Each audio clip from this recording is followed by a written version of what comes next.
Si Isabela o Bella Valderrama ay ang definisyon ng salitang suplada. Mayaman, maganda at may matalas na dila na kanyang magpaiyak kahit ng pinakamatapang na negosyante. Para sa kanya, ang lahat ng tao ay may presyo at ang lahat ay nasa ilalim ng kanyang mga paa. Ngunit nagbago ang lahat nang dumating si Lucas Alcazar, ang bagong bodyguard na kinuha ng kanyang ama matapos ang isang serye ng death threats. Si Lucas ay tahimik, seryoso at higit sa lahat, hindi tinatalba ng kabalditahan ni Bella. Sa gitna ng mga bangayan at taguan ng nararamdaman, isang madilim na sikreto ang magbubunyag. Ang lalaking pinagkakatiwalaan niyang magliligtas sa kanyang buhay ay siya palang may hawak ng susi sa pagkawasak ng kanyang pamilya. Kaya bang protektahan ni Lucas ang babaeng dapat ay kinamumuhian niya? O mauuwi ang lahat sa isang madugong pagtataksil? I don't need a babysitter, Dad. Especially not someone who looks like he just crawled out of a generic action movie. Maring binagsak ni Isabel ang kanyang designer bag sa mamahaling sofa ng kanilang mansyon.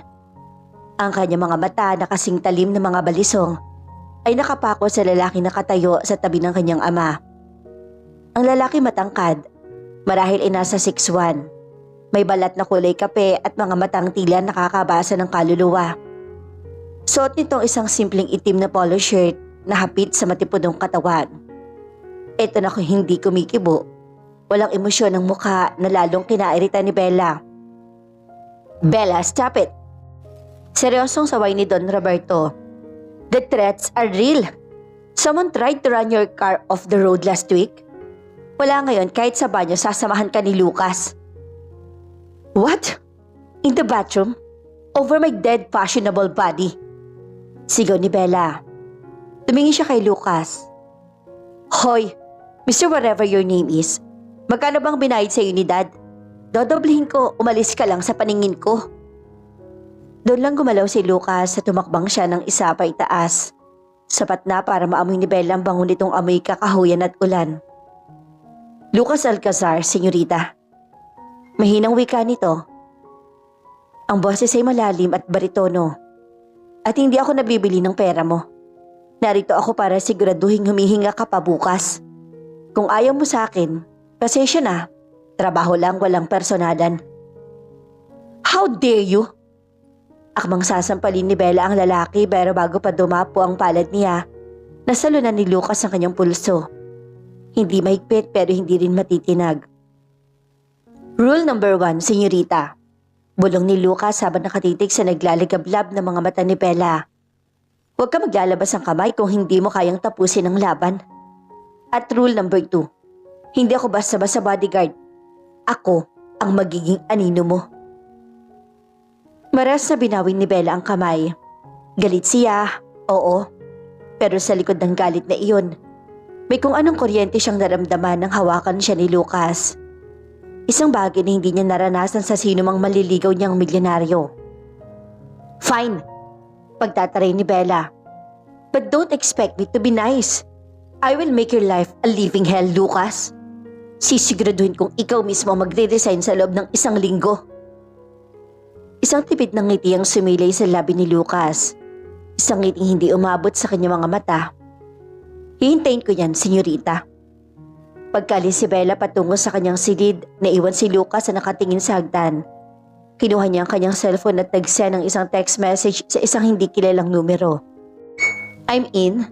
The target is oblivious. Wait for my signal.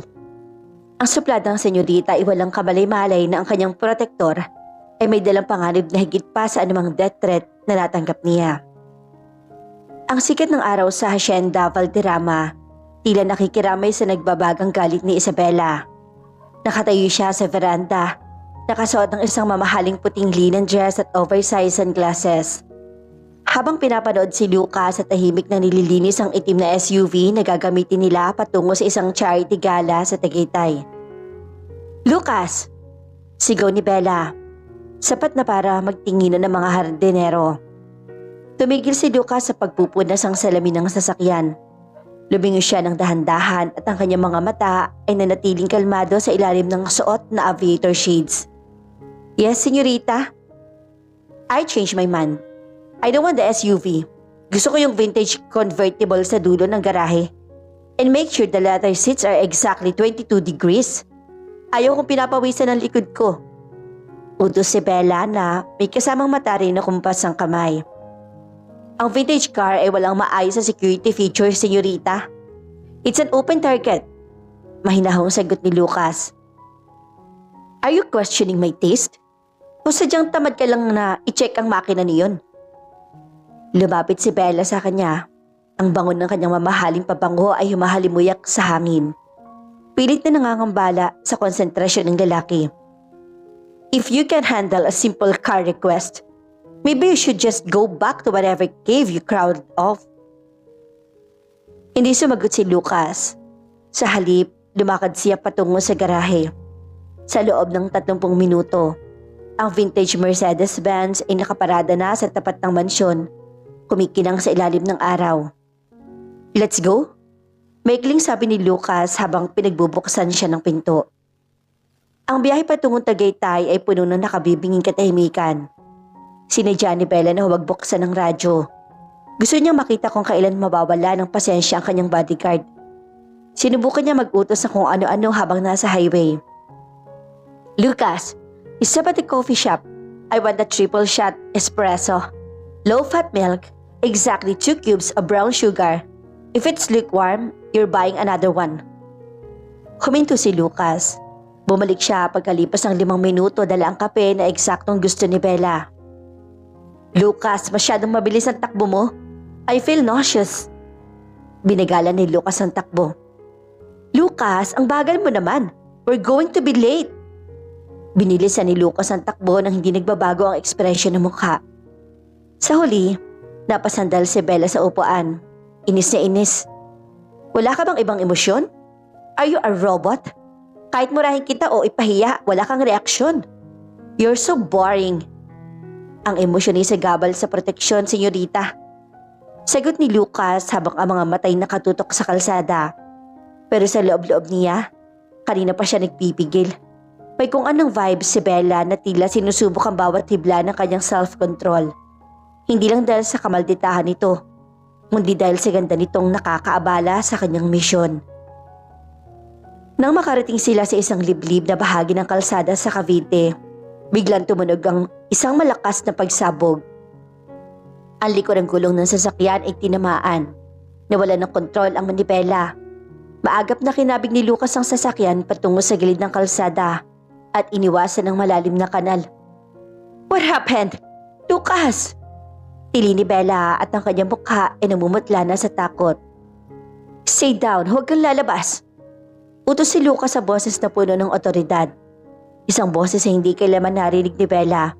Hindi ito ang boses ng isang katulong, kundi ng isang pinuno. Pabilis na bumaba si Lucas at ang kanyang kamay ay nakahawak na sa hostler ng baril sa kanyang bewang. Sinipat ang paligid. May mga aninong gumagalaw sa gitna ng matatayog na puno ng pinya sa gilid ng kalsada. Labas, Bella! Now! Sigaw ni Lucas habang binubuksan ang pinto ng dalaga. Hinila niya si Bella at pinuwersang dumapa sa likod ng makina ng sasakyan. You're hurting me! Reklamo ni Bella. Pero natigilan siya nang makita ang seryosong tingin ni Lucas. If you want to live to see your next shopping spree, shut up and follow me. Bulong ni Lucas. Isang bala ang tumama sa windshield ng sasakyan. Nagpabasag ito sa libu-libong peraso. Napayakap si Bella sa binti ni Lucas. Nanginginig sa takot. Sa sandaling iyon, ang supladang senyorita ay naglaho. Ang natira ay isang takot na babaeng humahanap ng masisilungan. Inangat ni Lucas ang kanyang baril at nagpaputok ng 2 beses patungo sa direksyon ng mga umatake. Narinig nila ang isang ungol ng sakit mula sa kakahuyan. They're professional hitmen, Bella. This isn't just a simple threat. Wika ni Lucas habang kinakarga si Bella na parang bagong kasal upang mabilis na makapagtago sa mas makapal na bahagi ng taniman. Habang tumatakbo sila, ramdam ni Bella ang tibok ng puso ni Lucas. Mabilis pero matatag. Sa kabila ng panganib, may naramdaman siyang seguridad sa mga bisig ng lalaking kanina lang ay hinahamak niya. Na makahanap sila ng isang abandonadong kubo, dahan-dahang ibinaba ni Lucas si Bella. Pawisan ng lalaki at may maliit na gisgas sa kanyang pisngi mula sa tumalsik na bubog. "Stay here. Don't make a sound," utos ni Lucas. "Wait. Lucas, don't leave me." Hawak ni Bella sa laylayan ng polo ni Lucas. Ang kanyang mga mata ay puno ng pagsusumamo. Initigan siya ni Lucas at sa unang pagkakataon, lumambot ang anyo ng lalaki. Hinawakan niyang kamay ni Bella at piniga ito ng bahagya. "I promised your father I'd protect you and I don't break my promises. Bubuhayin kita kahit ikamatay ko pa." Lumabas si Lucas sa kubo para harapin ang mga humahabol sa kanila. Naiwan si Bella na nakasandal sa dingding. Ang puso ay naghuhumiyaw hindi lang sa takot kundi sa isang bagong emosyon na hindi niya mapangalanan. Sa kabilang dako, habang nakikipagpalitan ng putok si Lucas, pumasok sa isip niya ang kanyang tunay na pakay. Bakit ko ba siya iniligtas? Dapat hinayaan ko na lang sila. Ito na sana ang pagkakataon para matapos ang lahat. Pero habang naaalala niya ang takot sa mga mata ni Bella, unti-unting nadudurog ang pader ng kanyang paghihiganti. Ang gabi sa gitna ng taniman ng pinya ay tila isang malaking kumot na bumabalot sa panganib. Sa loob ng abandonadong kubo, tanging ang huni ng mga kuliglig at ang mabigat na paghinga ni Lucas ang maririnig. Ang dating supladang si Bella ay nakaupo sa sulok. Yakap ang sariling mga binti habang pinagmamasdan si Lucas na nakasandal sa pinto. Ang baril ay nananatiling nakatutok sa labas. "Lucas, tapos na ba sila?" Nanginginig ang boses ni Bella. Ang kanyang puting damit ay pununan ng putik at mantsa ng damo. Malayo sa imahe ng isang perpektong senyorita. Hindi sumagot si Lucas. Nanatili siyang alerto hanggang sa makasiguro na wala nang sumusunod sa kanila. Nang ibaba niya ang kanyang baril, doon lang napansin ni Bella ang isang bagay na nagpatalon sa kanyang puso. "You're bleeding!" Tili ni Bella. Tumakbo siya patungo sa lalaki. Ang kanang braso ni Lucas ay basang-basa ng sariwang dugo na mabilis na kumukulay sa kanyang itim na polo shirt. "It's just a graze. Gasgas lang to, senyorita." Matigas sa sagot ni Lucas. Pilit na tinatago ang sakit. Pero ang pamumutla ng kanyang labi ay nagsasabing hindi lang ito simpleng gasgas. "No, it's not. Maupo ka rito."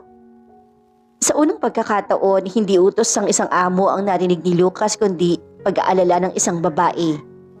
Pinilit ni Bella na paupuin si Lucas sa isang lumang bangko.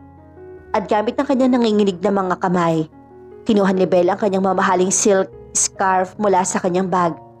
Walang pag-alinlangan ng pinunit ang dulo ng manggas ni Lucas para makita ang sugat. Isang malalim na hiwa ang iniwan ng bala. "Bakit mo ginawa yon? Bakit mo ako sinalo?" Tanong ni Bella habang dahan-dahang nililinis ang sugat gamit ng kaunting tubig mula sa kanyang mineral water. Tinignan siya ni Lucas ang diretsyo sa mga mata. Ang distansya sa pagitan nila ay sapat na para maramdaman ang init ng hininga ng isa't isa. "Yun ang trabaho ko, to keep you safe at all cost."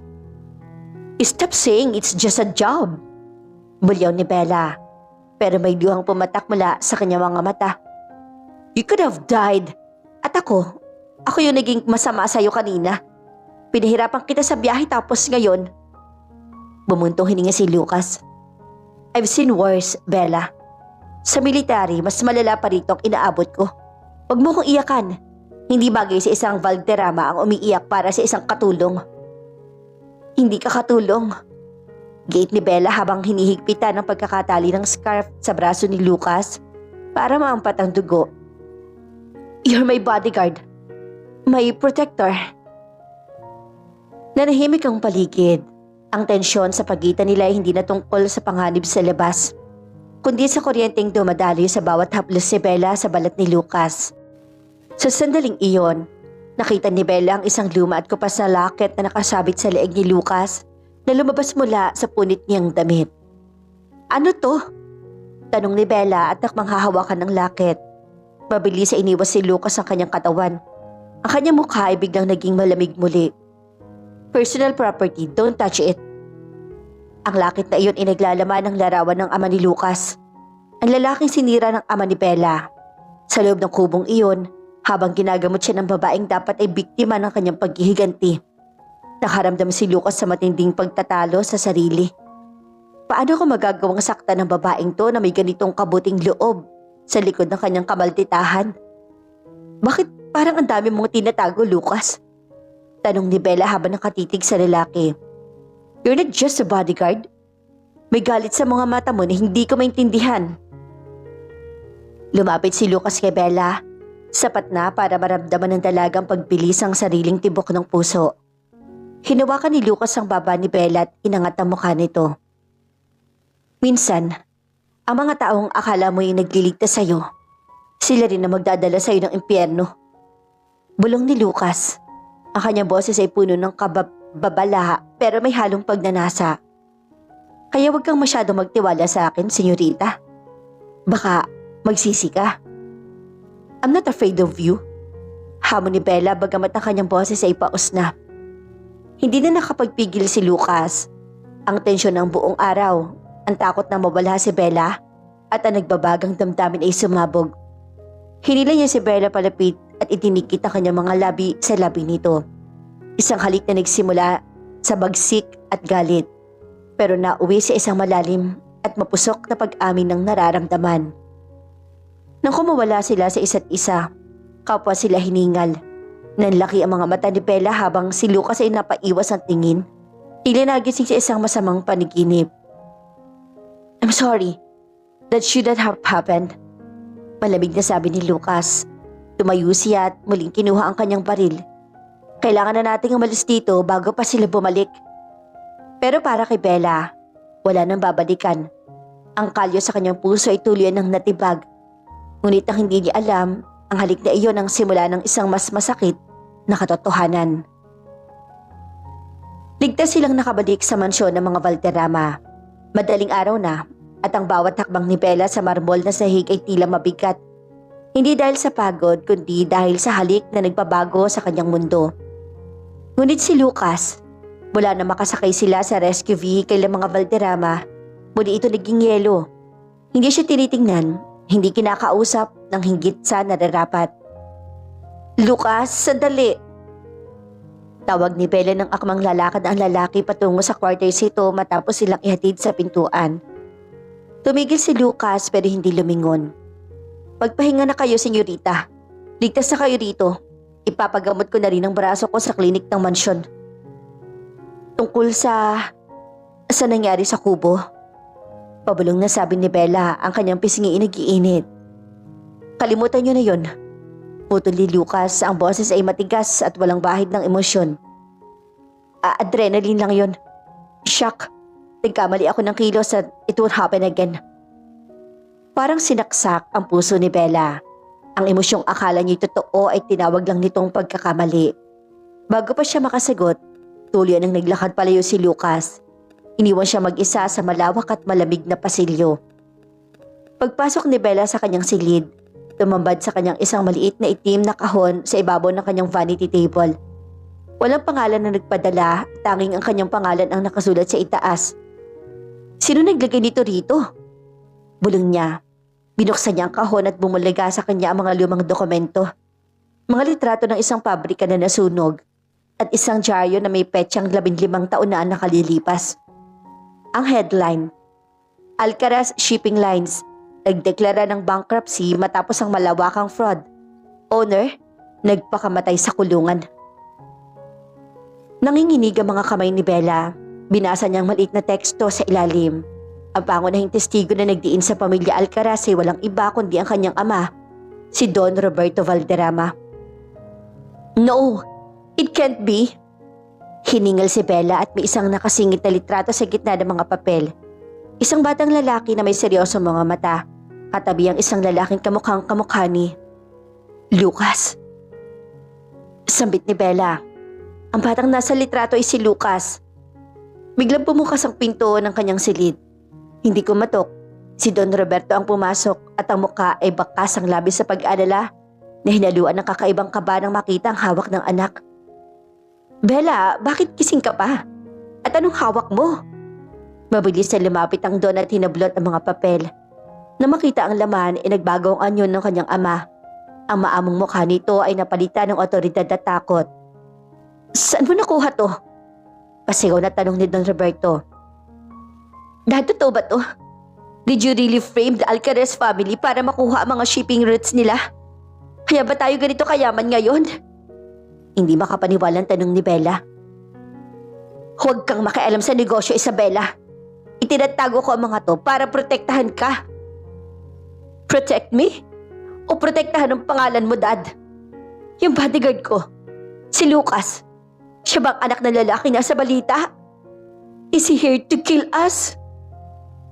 Namutla si Don Roberto. Hindi siya nakasagot agad at ang katahimikang iyon ang naging kumpirmasyon ni Bella. Samantala, sa labas ng silid, nakasandal si Lucas sa padan ng pasilyo. Narinig niya ang bawat salita. Ang kanyang kamao ay nakakuyom at ang sariwang sugat sa kanyang braso ay muling kumikirot. Pero mas matindi ang kirot sa kanyang dibdib. Kinuha niya ang kanyang telepono. Isang message ang dumating. The files have been delivered to her. Now she knows her father is a criminal. Use her emotions, Lucas. Finish the job tonight while the old man is shaken. Tumingin si Lucas sa pinto ni Bella. Ito ang plano niya mula pa nung una. Pumasok bilang bodyguard. Kunin ang loob ng pamilya. Ibunyag ang katotohanan at wasakin si Don Roberto sa pamamagitan ng pagkuha sa pinakamahalagang pag-aari nito, ang kanyang anak. Ngunit nang makita niyang pinto na bumukas at lumabas si Bella na mugto ang mga mata, tila nawala ang lahat ng kanyang paghihiganti. Lucas! Tawag ni Bella na ang boses ay basag. Lumapit siya tinawakan ang damit ni Lucas. Tell me it's not true. Tell me hindi mo ko ginagamit para makalapit sa dad ko. Tinignan siya ni Lucas at ang kanyang mga matay naging kasing talim ng bakal. Sabi ko sa inyo, senyorita, huwag kang magtitiwala sa akin. Hindi nakakilaw si Bella ng malamig na tinalikuran siya ni Lucas. Sa sandaling iyon ay mas masakit pa ang katotohanan kaysa sa anumang balang maaring tumama sa kanya. Ang lalaki nagsilbing anino niya ay siya palang naghihintay ng dilim para siya ay lamunin. Ang hangin sa loob ng mansyon ay tila naging kasing bigat ng tingga. Hindi alintana ni Bella ang lamig ng aircon habang sinusundan niya si Lucas patungo sa library ng kanyang ama. Ang bawat hakbang ng bodyguard ay may dalang otoridad na hindi na para sa isang lingkod, kundi para sa isang hukom na handang magpataw ng hatol. Lucas, stop! Let's talk about this! Pagsusumamo ni Bella habang hinahabol ang malalaking hakbang ng lalaki. Hindi lumingon si Lucas. Barahan niyang itinulak ang double doors ang silid-aklatan. Doon sa likod ng malaking mahogany desk, nakaupo si Don Roberto. Ang matanda ay tila kanina pa naghihintay. Isang baso ng whiskey ang nasa kamay at ang kanyang mukha ay bakas ang pagkatalo. I knew this day would come. Mahinang sabi ni Don Roberto. Ibinaba niya ang baso at tumingin kay Lucas. Lucas Alcaraz, o dapat ba kitang tawaging Luke? Huwag mong banggitin ang pangalang ibinigay sa akin ng mga magulang na pinatay mo sa pighati. Ang boses si Lucas ay galing sa kailaliman ng kanyang lalamunan. Mabilis pa sa kurap ng mata, binunot na ang kanyang baril at itinutok ito ng diretso sa noo ng Don. Lucas, no! Tili ni Bella. Tumakbo siya at humarang sa gitna ni na Lucas at ng kanyang ama. Ibaba mo yan, please! Umalis ka riyan, Bella. Utos si Lucas. Ang kanyang mga kamay ay hindi nanginginig, pero ang kanyang mga matay puno ng pait. Ang taong pinoprotektahan mo ay isang magnanakaw. Pinatay niya ang dignidad ng ama ko. Ikinulong niya ang isang inosenteng tao para lang makuha ang korporasyon namin. Namatay ang nanay ko sa sakit dahil wala kaming pambayad sa ospital habang kayo naliligo sa ginto. Dad, is it true? Tanong ni Bella. Lumingo siya sa ama nang inakayuko na. I was desperate, Bella. Garalgal na sagot ni Don Roberto. The business was falling. Kailangan kong iligtas ang pamilya natin. Hindi ko sinasadyang mamatay ang ama ni Lucas sa loob ng selda. It was business. Business? Uyam na tawag ni Lucas. Ang tawag doon ay pagpatay. At ngayon sisingilin ko ng utang mo. Then shoot me. Hamon ni Don Roberto at biglang tumayo. Pero pakawalan mo ang anak ko. Wala siyang kinalaman dito. She's innocent, Lucas.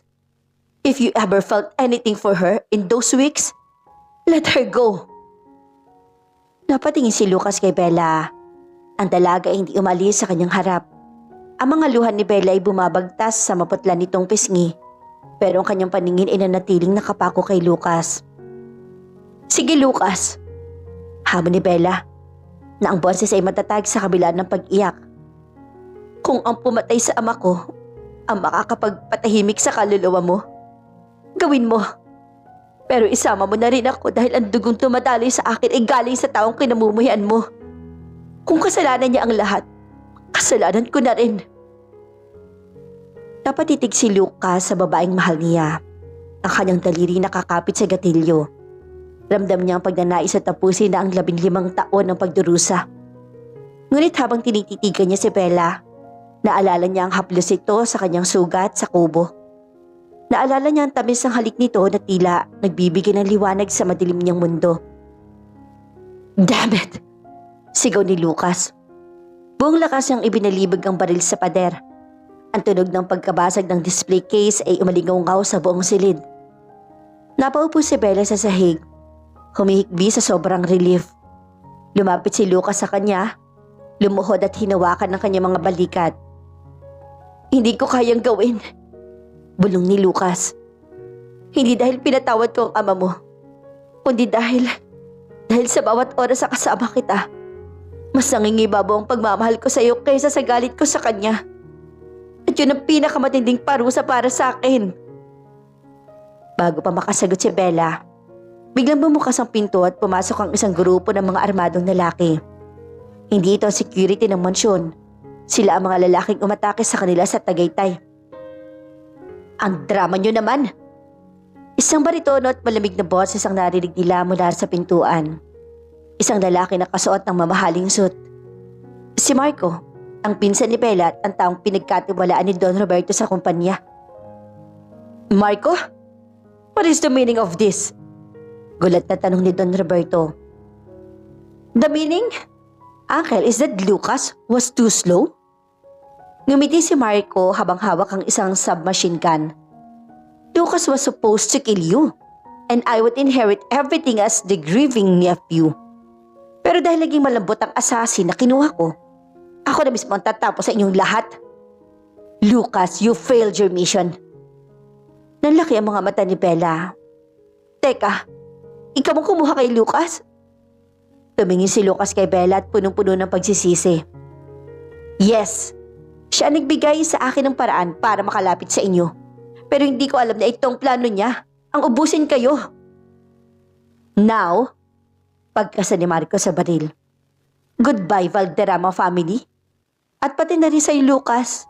You can join your father in hell. Ang katahimikan sa aklatan ay napunit ng malakas sa tawa ni Marco.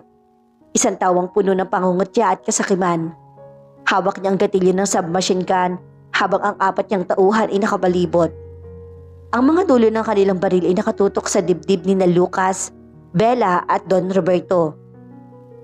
Akala mo ba? Lucas, kinuha kita dahil lang sa husay mo? Wika ni Marco habang naglalakad ng dahan-dahan. Kinuha kita dahil ikaw ang perpektong fall guy. Ang anak ng biktima na bumalik para sa ulo ng pumatay sa ama niya. Isang perpektong headline para sa bukas na pahayagan. Pero masyado ka naging malambot sa pinsan ko. Lumingon si Marco kay Bella. Ang tingin nito ay puno ng pagnanasa at puot. Sayang, Bella. Gusto sana kitang itira para sa akin. Pero masyado kang matalino. Baka isuko mo lang ako sa mga pulis. Hayop ka, Marco! Sigaw ni Bella at akmang susugod ang dalaga pero mabilis siyang hinila ni Lucas sa likuran nito. Stay behind me, Bella! Don't move!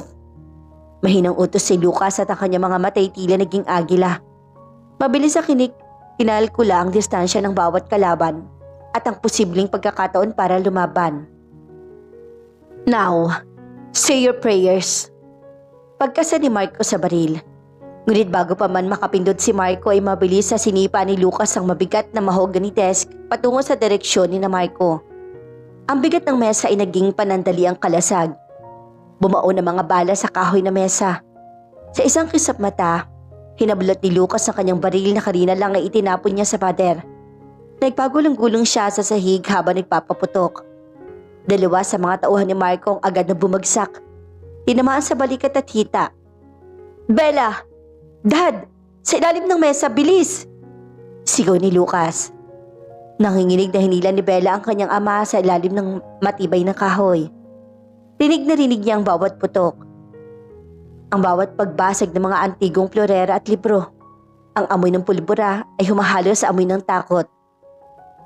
"Lucas, mag-ingat ka!" tili ni Bella. Si Lucas ay gumagalaw na parang isang anino. Ginamit niya ang bawat sulok ng aklatan at tumakit siya sa itaas na palapag ng library gamit ang spiral staircase habang inuulanan siya ng bala ng natitirang mga tauhan ni Marco. "Ubusin niyo siya! Huwag niyo siyang hayaang makalabas ng buhay!" Galit na utos si Marco habang nagtatago sa likod ng isang poste.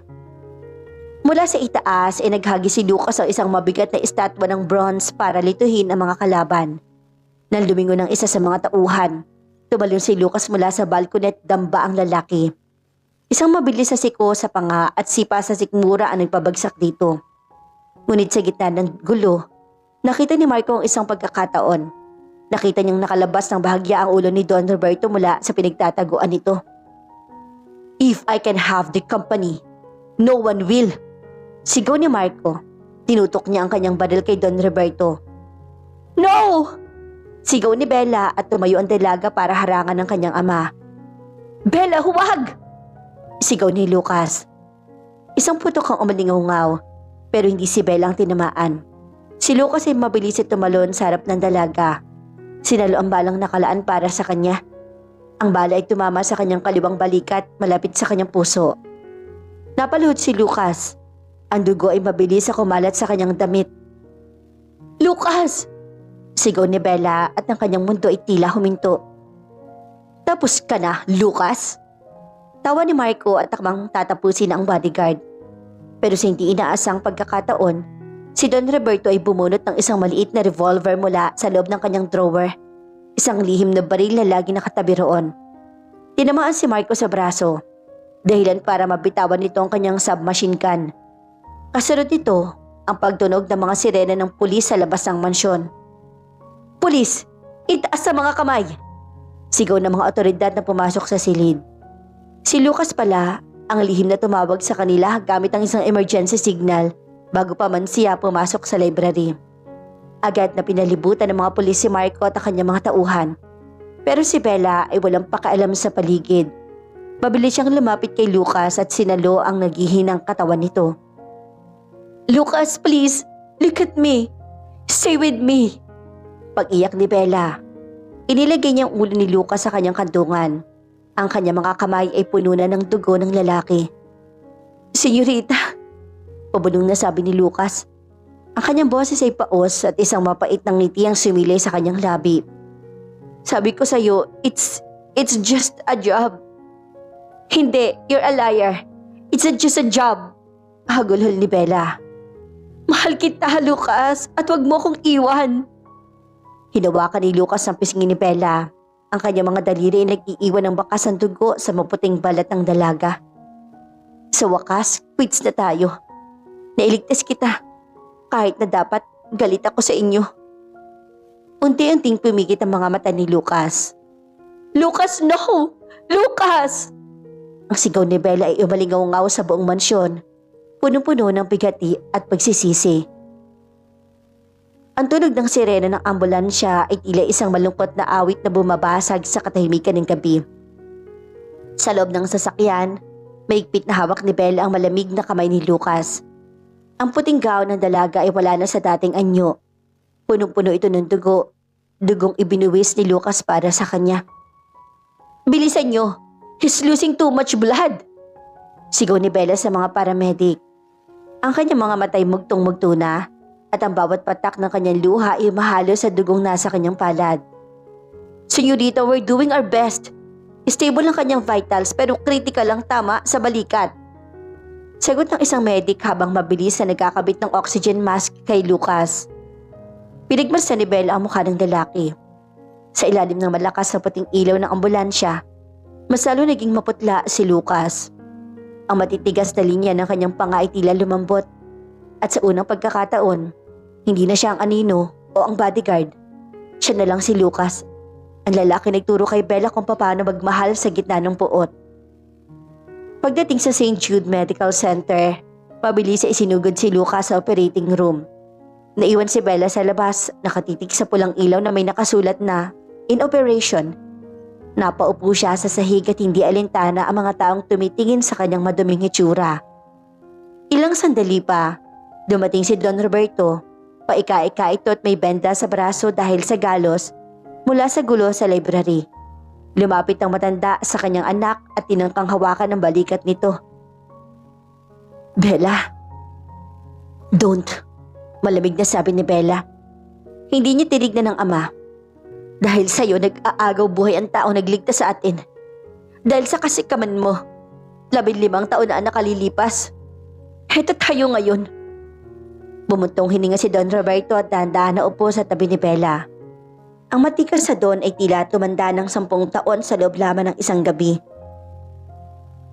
"Alam ko, Bella, nung makita ko si Lucas at sinalo ang bala para sa'yo, doon ko na-realize kung gaano kalaki ang kasalanan ko. Hindi lang sa pamilya Alcaraz kundi sa'yo rin.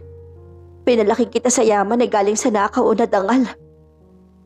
"Anong balak mong gawin, Dad?" tanong ni Bella. Sa wakas ay tumingin na sa ama. "Hindi sapat ang sorry. Hindi sapat ang pagbabayad ng hospital bills." Tumitig si Don Roberto sa kawalan. "Tinawagan ko ng abogado ko. Bukas sa bukas, maglalabas ako ng formal na pag-amin sa kaso ni Elias Alcazar, ang ama ni Lucas.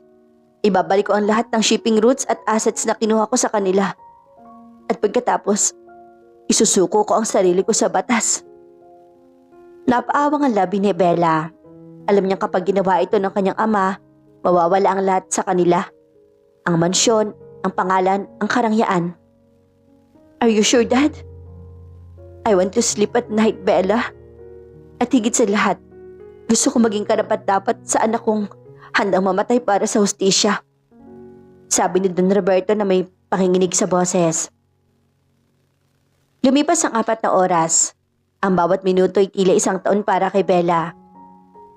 Paulit-ulit siya nagdarasal. Isang bagay na matagalan niyang hindi ginagawa. "Please, Lord, huwag mo siyang kunin. Kahit kuhanin mo na lahat ng yaman ko, huwag lang siya." Biglang bumukas ang pinto ng OR. Lumabas ang surgeon na may bakas ng pagod sa mukha. Agad na tumayo si Bella at Don Roberto. "Doc, how is he?" tanong ni Bella at halos hindi makahinga sa kaba. Tinagal ng doktor ang kanyang mask at tumingin sa kanila. "The bullet missed the main artery by a few millimeters. He's a very lucky man. And he's strong.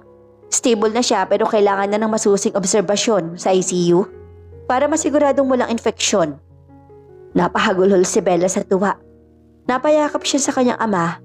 Isang yakap na puno ng pagpapatawad at bagong pag-asa. "Ligtas na siya, Dad. Ligtas siya." Na madaling araw na iyon ay pinayagan si Bella na sumilip sa ICU. Nakita niya si Lucas na nakahiga. Maraming tubang nakakabit sa katawan nito. Pero ang rhythmic na tunog ng heart monitor ay nagsisilbing pinakamagandang musika sa pandinig ni Bella. Lumapit si Bella at hinalikan ng noo ni Lucas. "Gising ka na, ha? Kasi marami tayong pag-uusapan." Bulong niya. "Sabi mo anino kita, di ba? Ngayon ako naman ang magiging anino mo. Hindi ako aalis sa tabi mo hanggang sa gumaling ka." Sa kabilang dako ng salamin nakatingin si Don Roberto. Hawak niya ang kanyang cellphone at tinawagan ng hepe ng pulisya. "General, this is Roberto Valderrama. I have a confession to make regarding the Alcaraz case. Yes, everything." Habang sumisikat ng araw sa labas ng ospital, isang bagong simula ang naghihintay. Isang simula na hindi na nakabatay sa kasinungalingan, kundi sa katotohanang mas masarap mabuhay ng payapa kaysa mabuhay ng mayaman pero may tinatagong takot. Ang amoy ng antiseptic at ang mahinang beep ng heart monitor ang unang sumalubong sa pandinig ni Lucas nang idilat niya ang kanyang mga mata. Malabo ang paningin niya sa simula. hanggang sa mabuo ang imahe ng isang babaeng nakasubsob ang ulo sa gilid ng kanyang kama. Ang buhok nito ay magulo at ang suot na damit ay hindi na ang mamahaling linen na nakasanayan niyang makita rito. Bella? Pausat tawag ni Lucas. Ang kanyang lalamunan ay tila punong-puno ng buhangin. Mabilis na nag-angat ang tingin si Bella. Ang kanyang mga mata na dati ay puno ng kamalditahan at puot ay nagniningning ngayon sa tuwa at relief. Lucas! Oh God, gising ka na! Nurse, gising na siya! Tubig. Mahinang hiling ni Lucas. Maingat na tinulungan ni Bella ang lalaki na uminom gamit ang isang straw. Habang lumalaklak ng tubig si Lucas, unti-unting nagbabalik ang alaala ng huling gabi sa mansyon. Ang putok ng baril, ang traidor na si Marco at ang pagharang niya sa bala para kay Bella. Si Marco? Tanong ni Lucas pagkaubos ng tubig. Nasa kulungan na siya, kasama ang lahat ng tauhan niya. Hindi na siya makakalabas ang buhay doon dahil sa dami ng kasong isinampa sa kanya. Frustrated murder, illegal possession of firearms at arson. Paliwanag ni Bella habang hinahaplos ang kamay ni Lucas. At ang dad mo? Huminto ang hininga ni Lucas at inaasahan niyang makikita ang galit o pag-iwas sa mukha ni Bella. Pero kalmado lang ito. Wala na siya sa mansyon, Lucas. Malungkot ng ngiti ni Bella. He surrendered himself. Kagabi pa siya nasa presinto. Ibinigay na niya ang lahat ng ebidensya ng pandaraya niya laban sa pamilya mo. Ang Alcaraz Shipping Lines. Muli itong itatayo sa pangalan mo. Lahat ng kinuha niya, ibinilik na niya. Natigilan si Lucas at hindi niya inaakalang ang taong binalak niyang patayin ay kusaring susukos sa batas. Bakit? Bakit niya ginawa yun? Dahil gusto niyang maging malinis ang simula nating dalawa. Sagot ni Bella. Ang kanyang boses ay nanginginig. Sinabi niya sa akin hindi siya karapat-dapat na tawaging ama kung hahayaan niyang mabulok ang kaluluwa mo sa galit. He wants to pay his debt to society and to you. Isang linggo ang lumipas. Ang balita tungkol sa pagbagsak ng imperyo ng mga Valderrama ay naging laman ng lahat ng pahayagan at social media. Ang supladang senyorita na dati ay laman ng mga fashion magazines ay naging paksa ng chismis. Marami nangungutya. Maraming natutuwa sa kanilang pagbagsak. Ngunit sa loob ng isang maliit na apartment sa labas ng Maynila, malayo sa karangyaan ng mansyon, doon matatagpuan si Bella. Inilipat niya si Lucas doon matapos itong lumabas sa ospital. Sila na lang dalawa. Ang lahat ng yaman ni Bella, ang mga sasakyan, designer bags, at alahas ay pinambayad niya sa mga legal fees at ang natira ipinamahagi sa mga empleyadong nawalan ng trabaho dahil sa pagsasara ng kumpanya. Kaya mo ba talagang ganitong buhay, senyorita? Tanong ni Lucas habang pinapanood si Bella na nagluluto ng simpleng ulam. Isang bagay na hindi nito kailanman ginawa noon. Nakaupo si Lucas sa isang lumang silya at ang kanyang braso ay nakaisling pa rin. Lumingon si Bella. May mantsa ng harina ang kanyang pisngi. Lucas, stop calling me senyorita. Wala na akong mansyon at wala na akong katulong. Bella na lang. Lumapit si Lucas sa kanya. Dahan-dahan dahil masakit pa rin ang kanyang sugat. Ginamit niya ang kanyang malakas na braso para yakapin ang dalaga mula sa likuran. Ibinuon niya ang kanyang mukha sa leeg ni Bella. Nilalasap ang bango nito nang iniamoy bawang at sibuyas na. Pero para sa kanya, ito ang pinakamasarap na amoy sa mundo. Bakit hindi ka umalis? You could have saved some of your money and live a comfortable life abroad.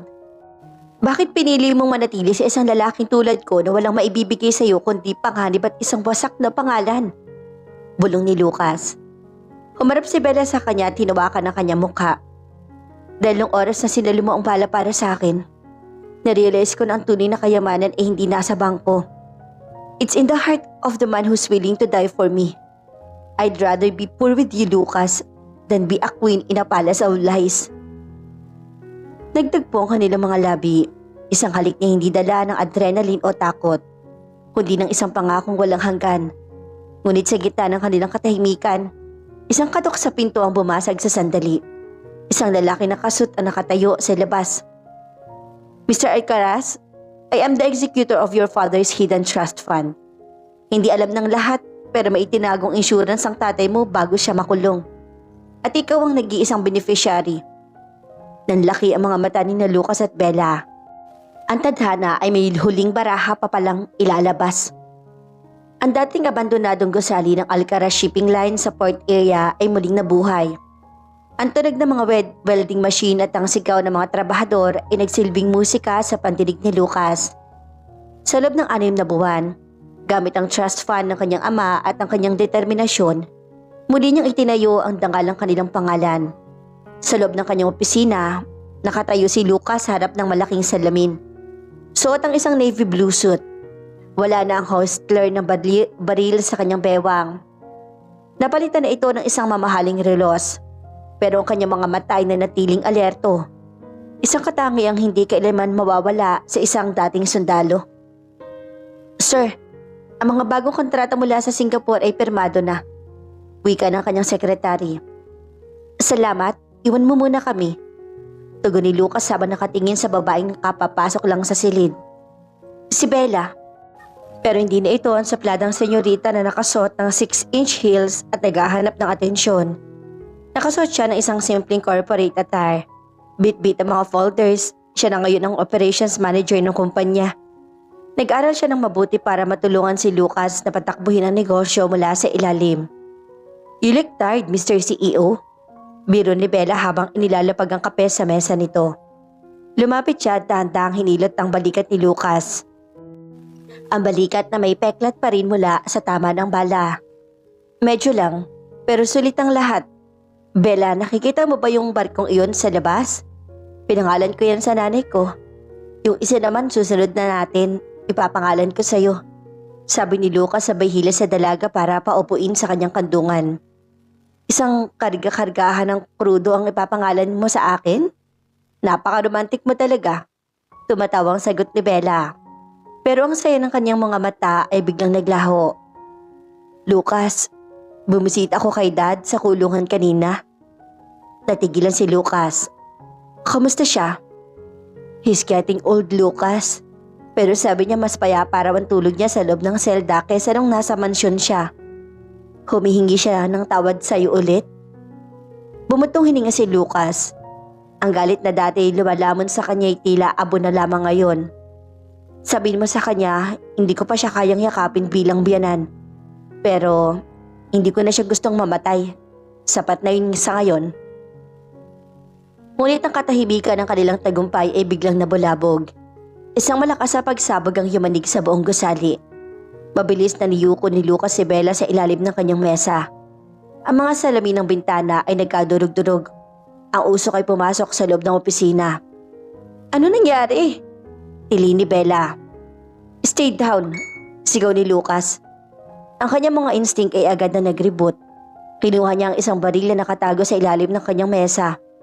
Isang bagay na ipinangako niyang hindi na gagamitin pero lagi nakahanda para sa ganitong pagkakataon. Mula sa intercom, narinig ang boses ng security guard na humihingi ng saklolo.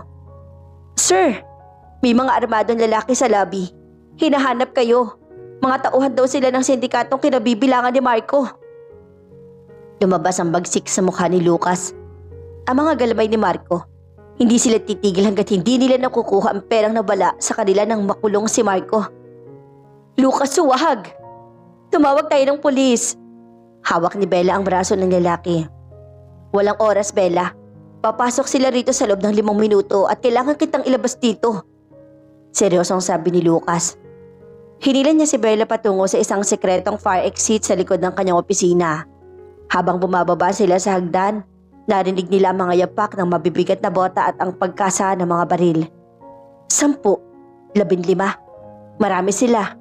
Mukhang balak ng mga ito na ubusin ng pamilya Alcaraz at Valderrama bago pa man tuluyang makabangon ng mga ito. Nang makarating sila sa parking lot, hinarangan sila ng 3 lalaking nakamaskara. Ang bagong hari ng shipping lines? Uyam ng isa sa mga lalaki habang tinuturo ang shotgun kay Lucas. Ibigay mo sa amin ang mga codes ng offshore accounts ni Marco na nakuha mo at baka hayaan namin kayong mabuhay. Wala sa akin ang pera ni Marco. Malamig na sagot ni Lucas. At kung meron man, hindi ko ibibigay sa mga basurang tulad ninyo.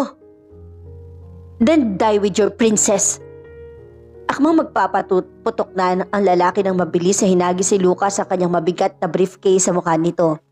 Sumunod ang isang mabilis sa palitan ng putok. Napatumba ni Lucas ang dalawa, pero ang pangatlo ay nakapagtago sa likod ng isang poste at itinutok ang baril kay Bella. "Lucas!" Sigaw ni Bella habang nagtatago sa likod ng gulong ng sasakyan. "Huwag ka lalabas, Bella!" Bulyaw ni Lucas habang nakikipagpalitan ng bala. Sa gitna ng kaguluhan, isang itim na van ang humarurot papasok sa parking lot. Bumukas ang pinto nito at lumabas ang mga dating kasamahan ni Lucas sa military.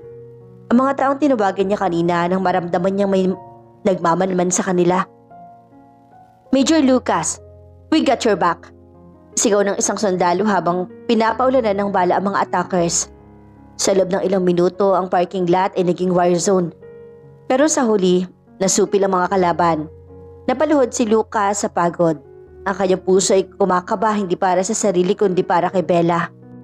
Tumakbo si Bella patungo sa kanya at yakap siya ng mahigpit. "Ayoko na, Lucas. Ayoko na ng ganitong buhay." Hinarap siya ni Lucas, punong-puno ng determinasyon. "Eto nang huli, Bella.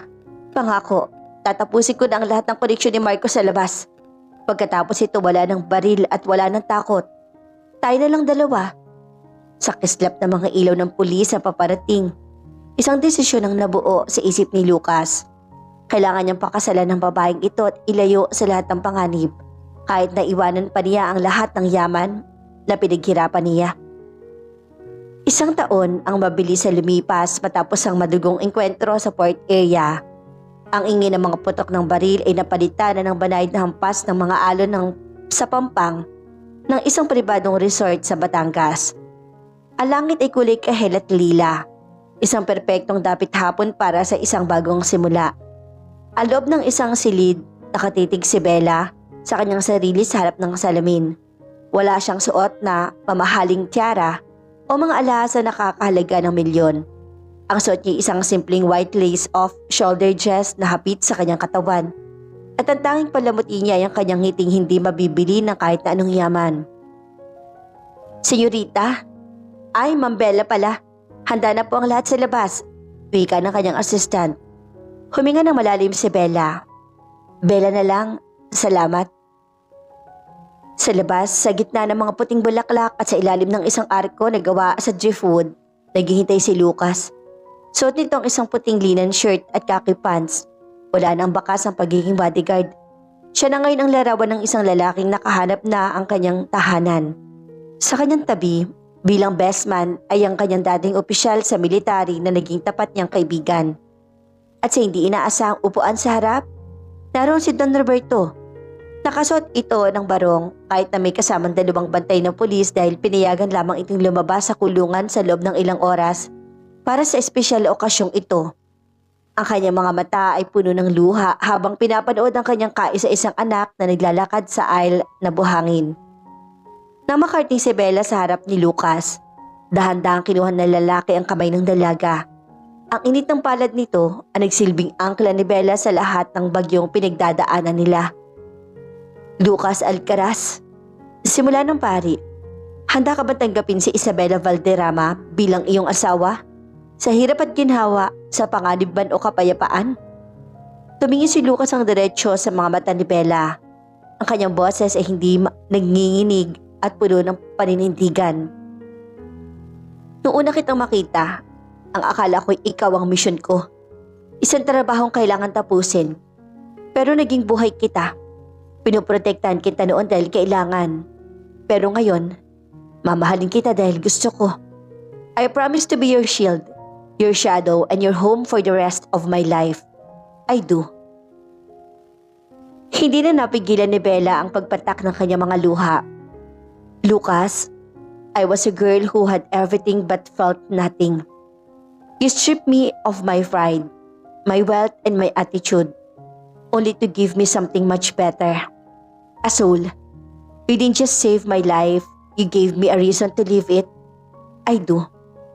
Matapos ang pagpapalitan ng mga singsing, ang huling sandali ay dumating.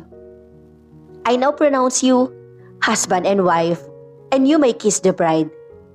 Hinila ni Lucas si Bella palapit sa kanya. Ang halik na iyon ay hindi na halik ng pagtakas o halik ng paghihiganti. Ito ay halik ng pag-aari at kalayaan. Ang palakpakan ng mga piling kaibigan at kapamilya ay humalo sa tunog ng dagat. Pagdating ng gabi, habang nakakasiyahan ng lahat sa reception, lumayo muna ang mag-asawa at naglakad sa tabing dagat malayo sa mga ilaw. "So, Mrs. Alcaraz," biro ni Lucas habang nakayakap sa bebang ni Bella mula sa likuran. "Anong pakiramdam na ang bodyguard mo'y asawa mo na?" "Well," humilig si Bella sa dibdib ni Lucas. Ninamnaman tibok ng puso nito. "Feeling ko, kailangan ko pang maging masuplada para hindi ka tumingin sa ibang babae." Natawa ng malakas si Lucas. "Kahit maging pinakamasungit ka pa sa mundo, sa'yo lang ako. Tandaan mo, ako ang handsome bodyguard mo. Walang makakalusot sa akin." Naging seryoso ang mukha ni Bella. "Lucas, salamat sa pagpapatawad kay Dad. Alam kong hindi madali yun. Ginawa ko yun para sa atin, Bella. Ang paghiganti ay mabigat na bagahe. Gusto ko maglakad kasama ka ng walang bitbit na galit. At saka, gusto ko maging lolo ang dad mo sa magiging anak natin." Nanlaki ang mga mata ni Bella at napangiti ng malapad. "Anak agad? Hindi ba pwedeng honeymoon muna sa Maldives? Bakit ba tayo lalayo? May dagat na rito. May buwan na." Bulong ni Lucas bago muling idikit ang kanyang noo sa noo ni Bella. "At higit sa lahat, nasa piling na kita." Sa ilalim ng liwanag ng kabilugan ng buwan, ang supladang senyorita at ang kanyang gwapong bodyguard ay hindi na anino ng kanilang nakaraan. Sila ay naging liwanag ng isa't isa.